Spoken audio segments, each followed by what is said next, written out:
నీకు ఎవరైతే జన్మిచ్చారో, నీకు ఎవరైతే జీవితాన్ని ఇచ్చారో ఆ దేవుడికి నువ్వేం చెప్పాలంట? మరణించిన మరుక్షణం లెక్కలు అప్పచెప్పాలి. మర్చిపోతే లెక్క అప్పచెప్పాలి.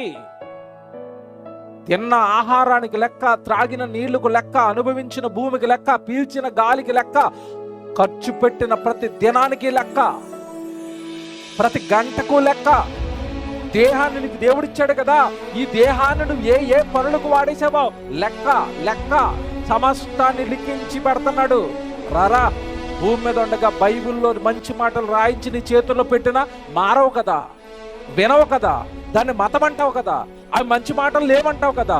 నీ మేలు కోరి, నీ బాగు కోరి, నీ జీవితాన్ని బాగు చేయడానికి నీ మంచి మాటలు ఎన్నో బైబిల్లో రాయించి నీ చేతుల్లో పెడితే చదవవు, వినవు, విన్నా పట్టించుకోవు. నేరాలు చేస్తావా? కాటి మనిషిని చంపుతావా? సమాజానికి భయం లేదండి. భయం, అసలు భయం అన్న మాట లేదండి సమాజానికి. పోలీసు వ్యవస్థ అన్నా, లేదంటే ఏమంటే కోర్టులన్నా, తీర్పులన్నా, శిక్షలన్నా, అసలు భయం లేని వ్యవస్థలోనికి వచ్చాము ఇప్పుడు మనం. ఎవడు దేనికి భయపడలేదండి ఈరోజు. ఎవడు దేనికి భయపడినా, భయపడకపోయినా భయపడవలసిన సంగతి ఒకటి ఉంది. ఏంటో తెలుసా? నీ బ్రతుకు నీ ఇష్టం.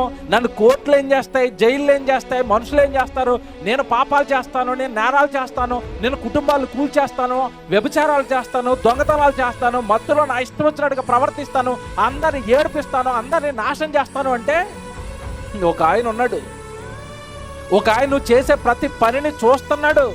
నువ్వు కూర్చున్నా, నువ్వు లేచినా, నువ్వు నడిచినా, నువ్వు పడుకున్నా, నువ్వేం చేస్తున్నావో పిన్ టు పిన్ నిన్ను చూసే ఆయన ఒక ఆయన ఉన్నాడు.